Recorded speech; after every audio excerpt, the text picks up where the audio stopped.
This is the complete guide to playing Mana Rocks in Commander. I'm Mia, and I love it when Beezy uses throat spray. I'm Beezy. Sometimes my throat hurts and I have to use throat spray. We're the Nitpicking Nerds, sponsored by Card Kingdom. This is a website. You can go there to buy or sell Magic the Gathering cards, especially buy. I know I'm going to do that anyway, so when I buy Magic cards, I want to make sure it's from a site that has decent prices and everything's in tip-top shape. You can also buy supplies there too, like sleeves, deck boxes, and more. So go check it out. We have a link in the description below, and tell them we sent you. We're also sponsored by Dragon Shield, best sleeves in the multiverse. Good sleeves. If you use the code NERDS at checkout, you can save 5% of your real money tax dollars on your entire order. You'll be haunted by those great prices. This video definitely didn't come out in October, but if you're watching in October, great. Mox Fields is the sponsor of the video somewhere, but not here. And Patreon, we revamped it. If you want to get deck audits from us, this is the only way to do it now. Our live streams are on a hiatus, permanent hiatus, and if you want deck audits, that is the best way to go, and we do appreciate everyone supporting the channel. So this is our complete guide to Mana Rocks. We're going to be going over basically everything. I mean, I think first, we just got to start, Mia. What is a Mana Rock? A Mana Rock is any non-land, non-creature artifact that produces a net positive amount of mana consistently. But we are not talking about Jeweled Lotus, Prophetic Prism, or Ashnod's Altar. Jeweled Lotus is closer to like a ritual. Prophetic Prism requires you to put mana into it to get colors out of it, so that's just kind of an even amount of mana you're exchanging. And Ashnod's Altar requires you to have creatures to sacrifice to get mana, so it's not producing mana on its own. Yeah, those do not qualify. They don't meet our definition, so we're not talking about them as Mana Rocks. Like Mia said, Prophetic Prism doesn't produce a net positive. A Mana Rock just taps for one straight up. That's a net positive amount for the ability to add mana. So Prophetic Prism, clearly, no one thinks of it as a Mana Rock, but I do want to exclude it because if we just said a Mana Rock was any artifact that produces mana, then it is. So we're going to just like get that out of there. And then, yeah, one-time artifacts that only sacrifice to make mana, I don't consider that a Mana Rock. It's closer to the ritual zone. We don't have to think about it because those cards are not extremely highly played. Why should you play Mana Rocks? Well, I can answer that one.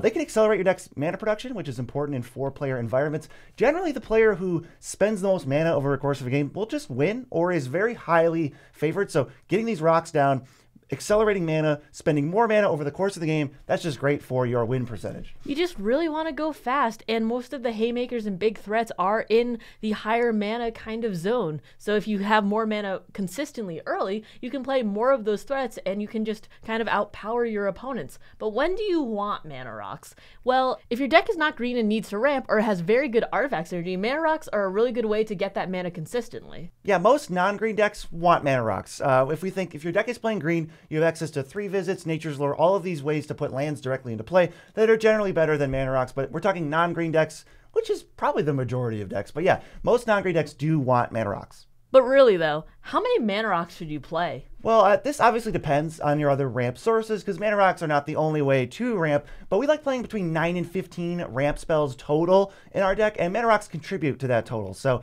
if you're want to rely only on Mana Rocks, then I would say 9 to 15. If you want to make it a mix, maybe somewhere between 5 and 10, and then it's accompanied by other ways to ramp, like a Wayfarer's Bauble or a Solemn Simulacrum, which we're not talking about today. I feel like there are a lot of ways to ramp in Commander, and if your Commander plays into that, like Prosper, for instance, who makes treasures, you need less of these because you have that consistently in the command zone. Yeah, it's also worth noting that we are not judging Mana Rocks based on CDH. This isn't a CDH channel, so we really don't evaluate anything based on CDH. And we're not talking about budget brews in this video, but we will specifically mention if we think a Mana Rock that we say is bad outside of budget is good inside of budget.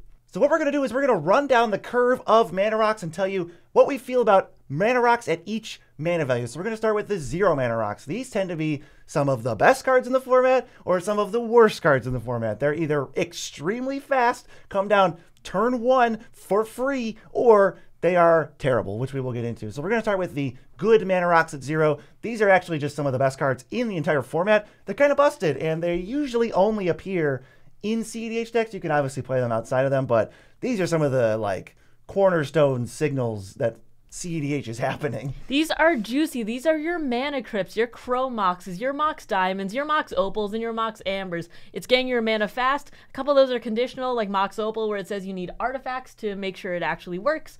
But the rest is like basically free mana, you know? And the bad ones, Lotus Bloom, Mox Tandalite, and Soul Talisman. these have suspend. So we don't want to wait for our mana. We want to make sure we have it there and now. Yeah, it makes sense that there's not really a fair way to ramp at 0 because that's not really possible. It's not a fair rate to pay. If I'm paying 0 and I'm getting 1, that's just kind of ridiculous. So these cards are mostly for CDH, and then the very bad ones I would not recommend playing in your deck, even though they are not good enough for CDH. They're also just not good enough for regular Commander, I think, and we just avoid them. If you avoid all of these, honestly, you're not missing much. It means you're probably playing at a mid power, which most people are. So let's move on to the 1 mana rocks. There's not too many of these either. This is what I like to call the not really possible zone because, again, there is no mana rock that costs 1 and just straight up taps for 1 with no other restrictions. Speaking of the good cards in this, it's one of the format staples, Soul Ring. Mana Vault is also really good in here,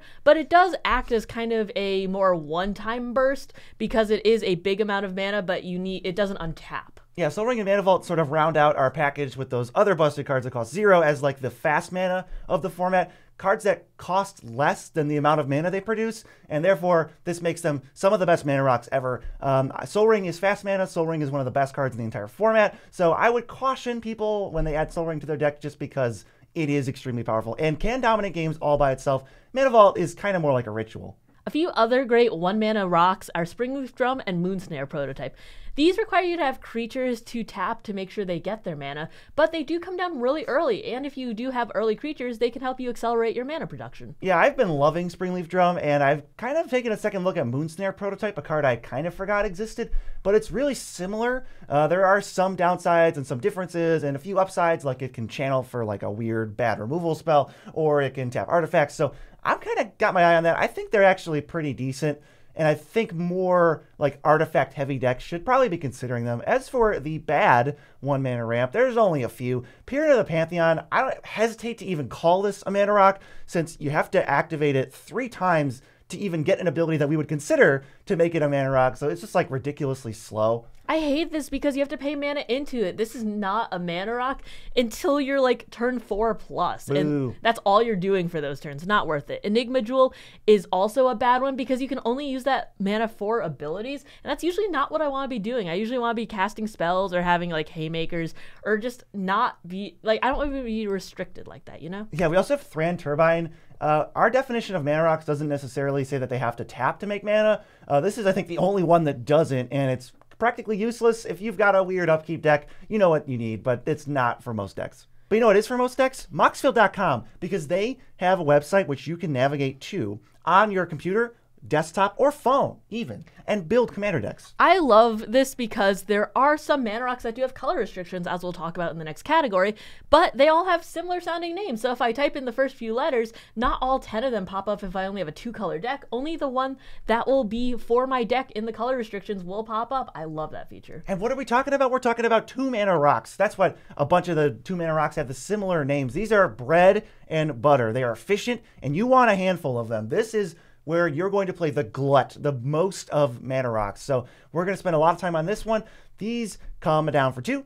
They either tapped or enter tapped or untapped, and then they make 1 mana. I don't think there's a single exception to that on this entire list, and we love them. We love playing them. They are super efficient for ramping on 2 and then playing a 4-drop on turn 3, or any variation of that across your curve. It feels really good to have a kind of big population of mana rocks in this format because I'm never really mad to draw it in turns 2 to 4 or start it with an opening hand, and even later in the game it's kind of not bad. Yeah, this is where mana rocks really start. We got to talk about 0s and 1-drops, but I think mana rocks, generally people think of 2-mana cards, 3-mana cards, and then 4, 5, possibly higher. We'll talk about those. So let's get to the good. Honestly, if you want to know what makes a good 2-mana rock, it is any mana rock that costs 2 and enters untapped and creates unrestricted mana. So we're talking Arcane Signet, Felwar Stone, Mind Stone, Thought Vessel, Liquimetal Torque, Prismatic Lens, Fractured Power Stone, and the Iron Crag. These are all the ones that enter untapped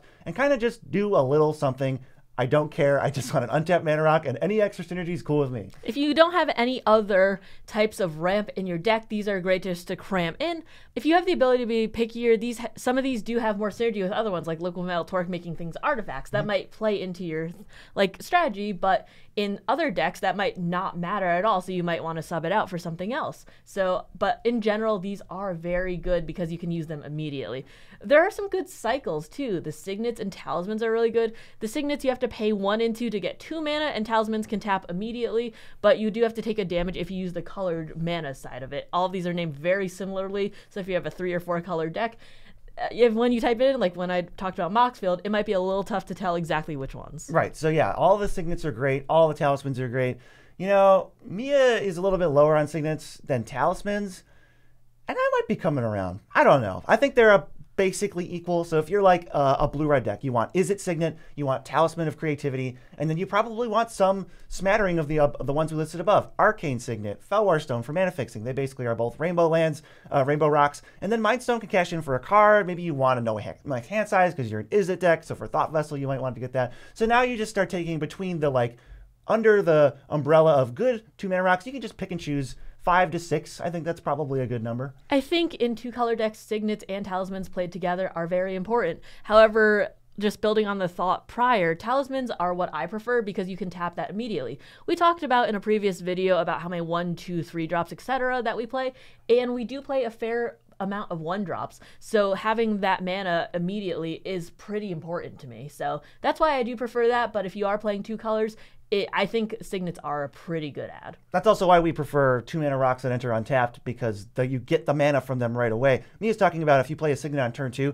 you can't tap it for mana right away, which is a consideration. Some people, that definitely matters for more decks, some decks more than others. But generally speaking, past turn 2, all of these can play and then tap for another spell, unlike pretty much every card we're about to list, which is the bad 2-mana rocks that we would say to generally just avoid unless you have some kind of restriction, typically budget.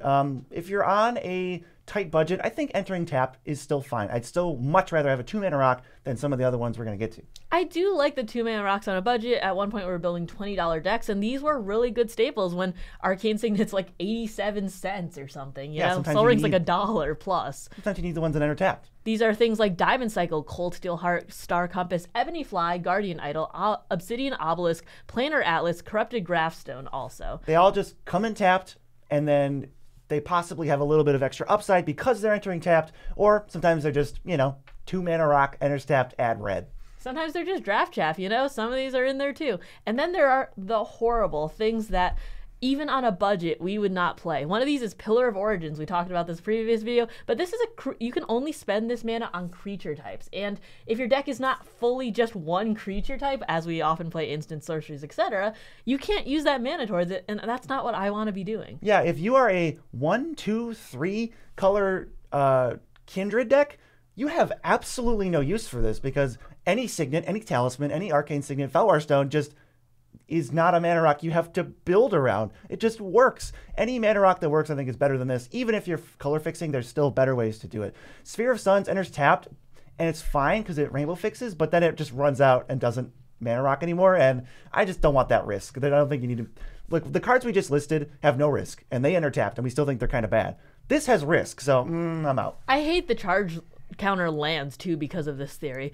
Tablet of Completion is also an awful one because you have to put oil counters on it first and then mana, and I guess you could get cards on if you have enough oil counters, but that's a lot of investment in time when you could just be using the mana immediately and getting ahead in the game rather than behind. And then we have Cryptics, which is quite literally one of the worst cards I've ever seen. Don't play this. It's horrendous. Only play it if you're trying to troll me in a game in person or if you have some kind of meme deck. I really think it's... like an evidence deck, maybe? Yeah, it's virtually, I think, unusable. But that brings us on to the 3-mana rocks, and there is a little bit of a steep drop-off, at least for us, in terms of how many 2-mana rocks we play versus how many 3. So when I think of 3-mana rocks, I kind of think that they're generally replaceable, and they're not necessary without some kind of synergy or some kind of little extra nudge that the rock gives you to play it.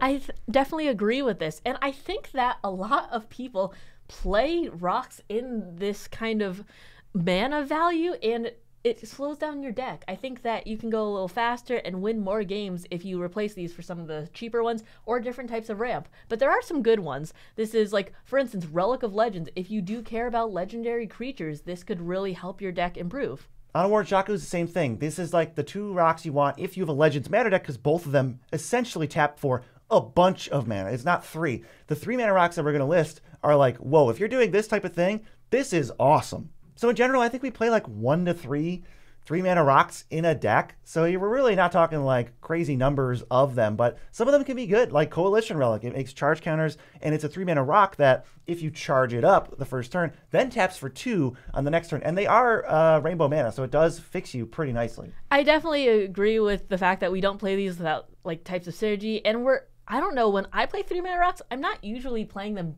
like for mana, I guess. It's more of like the mana is an upside, and I do like the effect that it does. Like with Midnight Clock, I play this because it's an artifact. I like having a new hand, and because it just kind of, I can pay into it if I have extra mana, and it'll tick it up faster so I can get a new hand. It's also nice because it just happens to tap for a blue. Yeah, we talked about Sphere of Suns. Midnight Clock is kind of like that.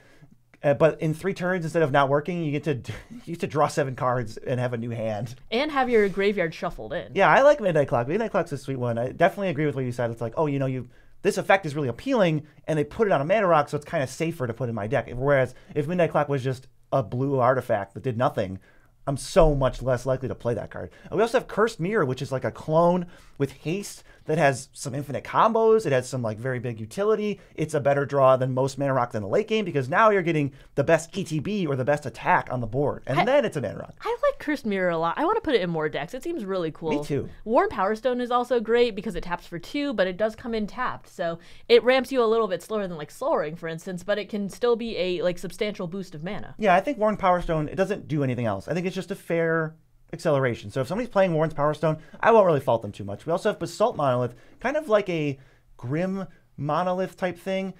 This is a rock that taps for 3, which is like a lot, but then it doesn't untap and you have to do some shenanigans. But this does notoriously go infinite with anything that can reduce the activated ability cost or increase the mana output. Yeah, this is nasty in like Kinnan and stuff. Dragon's Horde is great in Dragon's Matter decks, and like specifically though.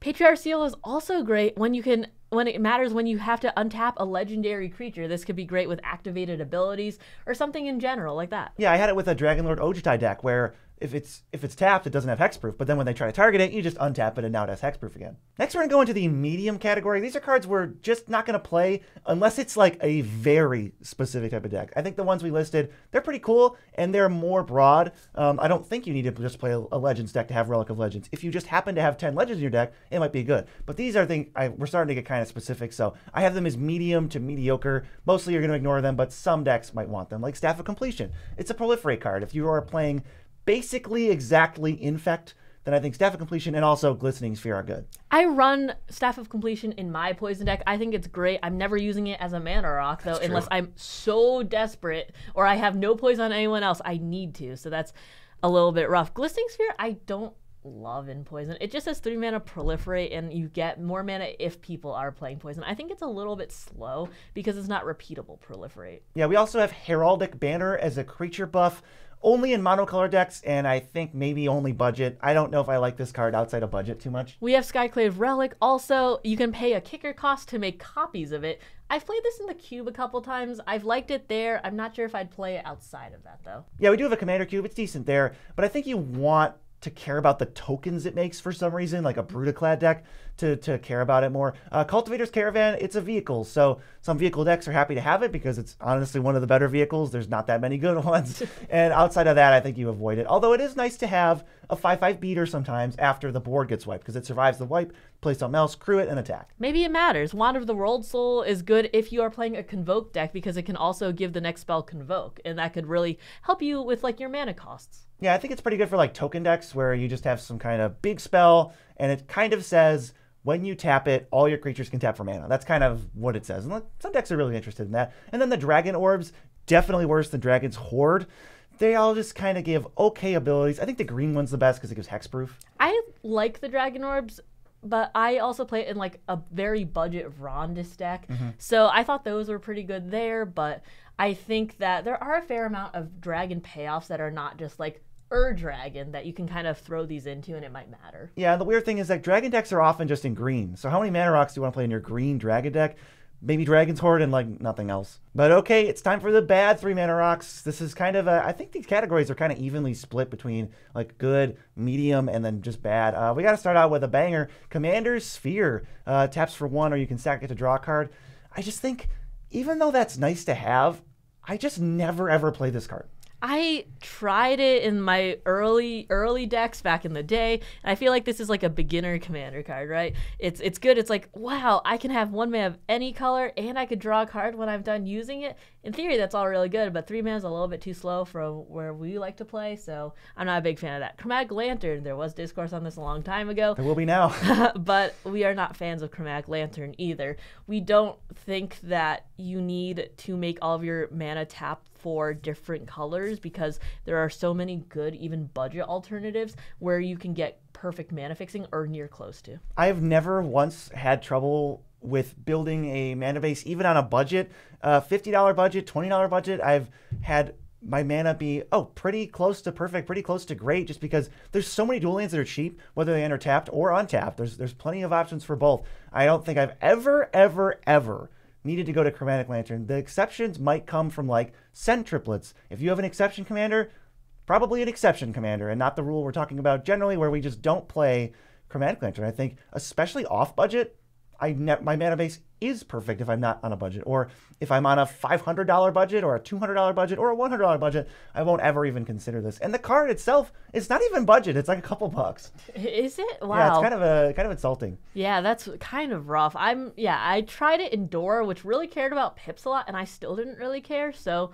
I'd say that unless you have to be so specific about pips that you're playing things like Root Path Purifier and all those type deals too, I would not be playing this. It is such a upside to shave an entire mana off a card and get essentially the same effect, which is how I feel about like Mind Stone with Commander Sphere and any 2 mana rock with Chromatic Lantern. We also have Decanter of Endless Water. I generally don't want a no max hand size this bad. You know what? I could understand if you do, if you have some kind of specific deck where you got a bunch of X spells and you're trying to draw a bunch of cards. But generally, I think you just avoid this. I mean, here's a hot take. I also think Reliquary Tower falls into this. It's overplayed. If it was a mana rock, it would be on here. Replicating Ring, basically just Manolith. I don't think waiting 8 turns is like really possible to get any value off this. I don't think so either. Pristine Talisman, I don't care about the life. Let's be real. No, I think even in life gain decks, you don't need to go to Pristine Talisman. Darksteel Ingot, the no frills, indestructible mana rock. I think we've evolved past this. Dude. You know, in 2012, this was a little bit hyped. Although back then, I still wasn't even that high on it. I remember playing this in conjunction with Whisper Silk Cloak, so that should really tell you what era that this was being played. That's a time capsule in and of itself. The lockets, the clue stones, the key runes, the monuments, the bobbleheads, and the manoliths. Those are all low upside 3 mana rocks that we like to avoid. If I had to pick of these 6 cycles, which cycle is my favorite, maybe the lockets. The lockets is the one I think is most forgivable on a very tight budget, but the rest of them I don't think you ever need to go to for literally any reason. Yeah, I could see the bobbleheads maybe in flavor, but none of these are that good. Yeah, the bobbleheads is like its own deck if you want to put them all in a deck, but individually there's no point. Moving on to the 4 or more costing mana rocks, you probably won't need more than 1. These are a lot of investment, but usually there's a very heavy upside to them, which is why we're willing to pay this much. Yeah, so I have like 0 to 1 of these, maybe 0 to 2 of these in a deck. They're just a heavy investment.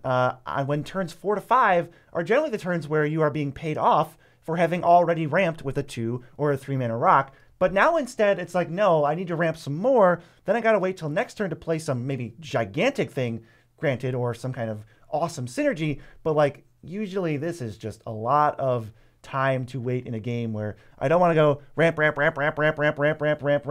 One huge thing. I want to go ramp, double spell, big thing, bigger thing, double spell. Just have like a generally more consistent game. There are some good ones in this category, though. One of them is the Great Henge. I mean, exception. I was like, this gives you counters, this gives you life and mana and draws you cards, and it doesn't even have to be the 9 mana it's advertised. Yeah, this is the exception to the rule. It's the 1 green mana rock on here, and it's the 1 4+ mana rock that I think you play a lot more. It doesn't really count towards that 0 to 2 that I mentioned. It's amazing. Great Henge is just silly. The only thing is you need to have big creatures in order to reduce the cost to like 4 or 5. Then it's just kind of bonkers, and the card's very great. It is technically a mana rock, so being the nitpicking nerds, we had to mention it. I really love Gray Henge. I'm just sad that it's like $50+ every time I look at it. Thran Dynamo is also a good one to put in here.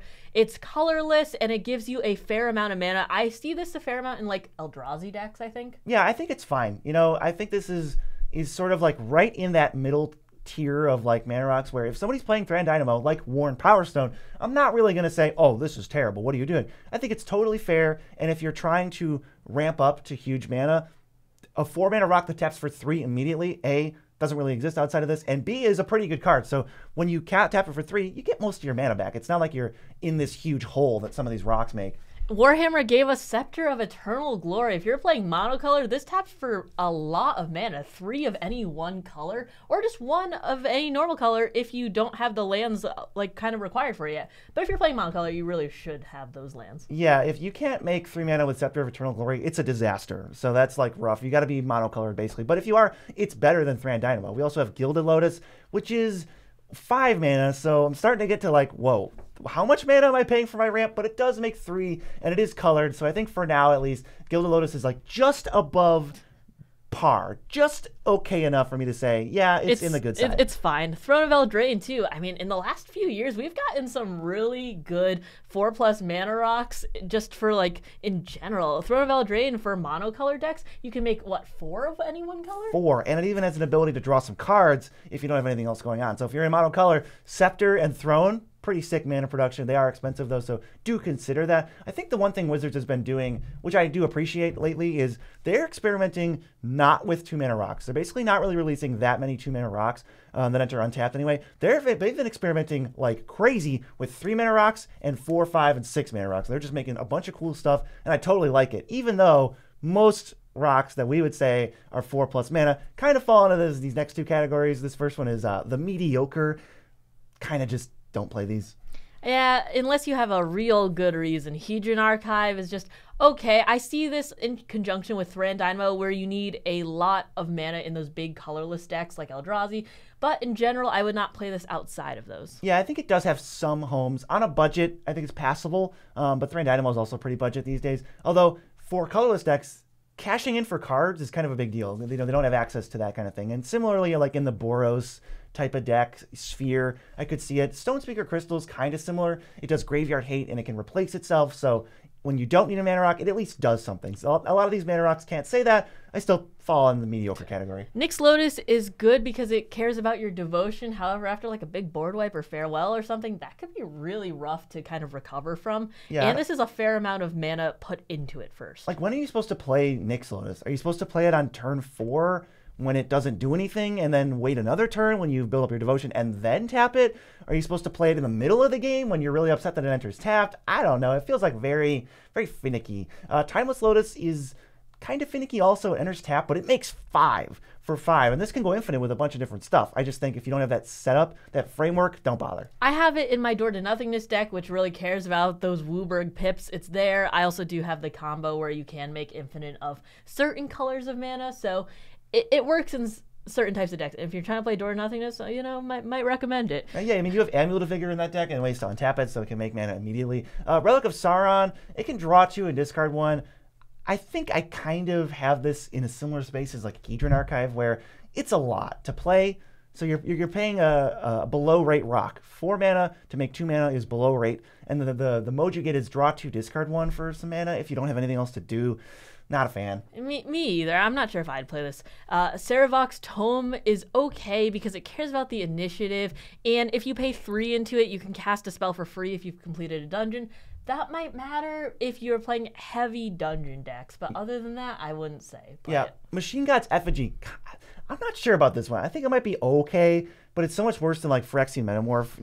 It's a creature clone that basically taps for blue. I think most of the time you play this as a creature clone, and I don't know if I love it as a mana rock. Yeah, 500 Year Diary, another card from Doctor Who that nobody really registered. It says that you can tap it, and for each clue that you have, you can add blue into it. So if you're very, very heavy clue, it might work for you. But other than that, it might just tap for 0, and that would be super rough. Yeah, so obviously in the clue deck, this card is like completely bonkers. But other than that, we don't really need it. And the Golden Throne, you need to have creatures to sacrifice to make this a better Thran Dynamo. So if you can, then maybe it's good, but I don't see that too many Aristocrat decks running around looking for Thran Dynamos. I also don't think people care too much about the fact that it's like, if your life total would be 0, it goes to 1 and you exile. It's like, I don't know. At that point, how many things do I have in my hand where I'm like, yeah, you know what? I can win from 1. It feels kind of Platinum Angel-y where it doesn't really matter. Me too. Yeah, I agree. But moving on to the bad mana rocks. You're paying a lot of mana into these and getting 0 or very little payoff. So these are things like Dreamstone Hedron. 6 mana. It's expensive. I don't want that. There's also Coveted Jewel. I don't like giving my opponents things. I think outside of specifically Group Hug or maybe some deck where you can totally cheese this, I know Coveted Jewel is really, really good in Iniaz, the Gale Force, but like aside from weird stuff like that, I just don't think you really need to do this. Firemind Vessel is, not only is it that 4 mana to make 2 rate that we talked about, and then it's tapped. Ugh, gross. Ugh. And Sisay's Ring and Urgolem's Eye, these are Soul Ring, but if you had to pay 4 for them, and I don't want to do that. Like we said, yeah, this is the bare bones below rate card. Paradise Plume, it gains you some life, but it's 4 mana and it only taps for 1. And you also have to pick a color. So if you're playing monocolor, you could be gaining life off yourself, but if everyone else is playing, 3, 4, 5 colors, You gain 1 life every couple times? I don't know. Even, like, it might not be, it's definitely not worth it. And then there's Empowered Auto Generator. I don't care about charge counters. I don't like things that come in tapped. This is not good. This card is cool, but it's really sad because it like enters tapped, then next turn it makes 1 mana, then next turn it makes 2 mana, and like we said, we are now at 3 turns of having this card in play and we've gotten a below rate mana rock. Then only on the 4th turn do you get an equivalent of like Thran Dynamo out of this thing. And how much does it cost to come in? 4. Okay, so you have a 5-turn investment to get your mana back. Yeesh. Yeah, Powered Auto Generator is very, very sad.